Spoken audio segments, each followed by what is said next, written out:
Bonjour à tous, c'est Keycord. Je vais vous présenter aujourd'hui mon deck Mother, qui s'appelle donc Oriana l'Éternel, que certains d'entre vous connaissent peut-être pour l'avoir peut-être affronté. Donc, c'est un deck qui comprend la maison Logos, 10 et Bromnar, comme vous pouvez voir d'ailleurs peut-être un petit peu sur le tapis. Voilà, donc je vais vous présenter la maison, les maisons d'abord, et ensuite vous dire un peu comment le deck fonctionne.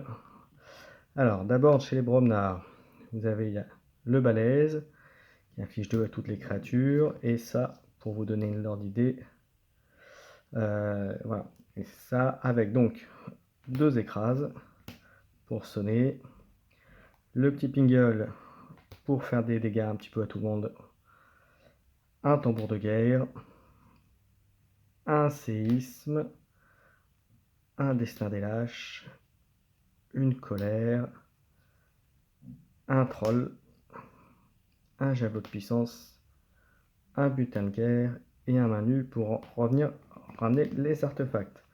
Alors déjà, ce que vous pouvez voir, c'est que les créatures sont là pour taper et un peu de contrôle et gagner de l'ambre avec le coffre. Le javelot me permettant souvent de détruire des créatures en face.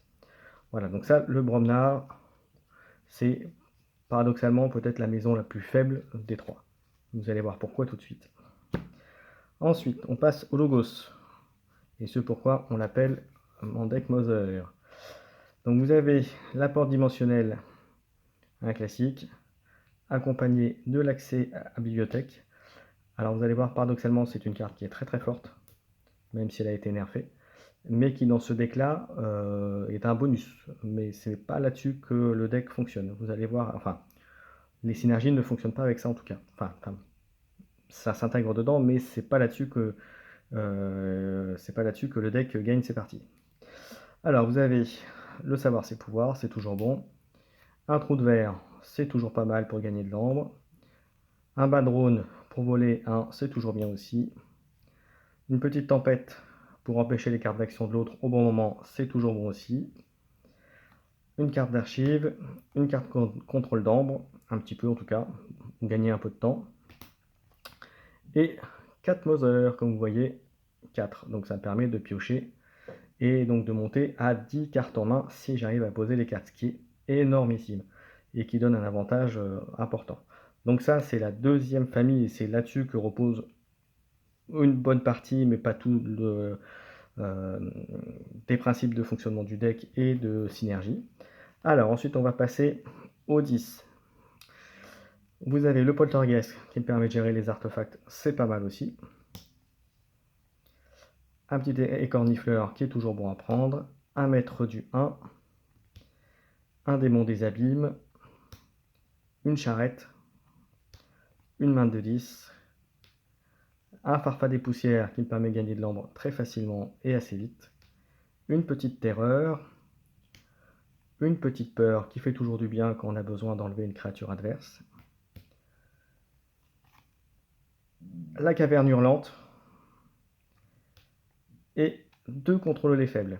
Et alors en fait, comme vous avez pu voir si vous avez bien regardé le deck, la principale synergie du deck, c'est les Mother pour piocher beaucoup, les cavernes hurlantes qui me permettent de jouer, de contrôler l'adversaire avec contrôler les faibles, et à chaque tour d'avoir un potentiel de récupérer les cartes contrôler les faibles. Et le 10 me permet de gérer la table et de contrôler les bêtes adverses s'il y a besoin, de gagner de l'ambre. Voilà, c'est vraiment du contrôle. Et le Bromnar, lui, ne vient que vraiment que qu'en soutien et qu'en démarrage et en position de soutien des 2 autres maisons. Qu'est-ce que je peux vous dire d'autre? Voilà, je crois avoir tout dit. Donc synergie avec la caverne, les contrôles des fermes et les Mother. Alors le point faible du deck, il en a un. Ouais, en gros, j'ai pu constater que sur des decks qui vont très vite au démarrage à gagner de l'ambre très très vite, ce deck aura des difficultés parce qu'il a besoin quand même de se mettre à un minimum en place. Et sur des decks qui ont aussi du contrôle d'artefacts, Et ben, si la cure verminante n'est pas posée assez vite dans mon jeu ou trop tard dans la partie, elle me servira à rien et du coup mon deck sera plus faible. Ceci dit, il y a quand même des synergies très fortes dans le deck comme vous avez pu voir. Voilà, j'ai tout dit. J'espère que ça vous a plu. Dites-moi ce que vous avez pensé de mon deck Oriana l'Éternel. C'est un deck que je joue en tournoi, que je joue d'ailleurs sur le tournoi actuel de TCO. Euh, sur TCO, pardon. Et je vous souhaite une bonne soirée, forgez bien vos clés et à bientôt.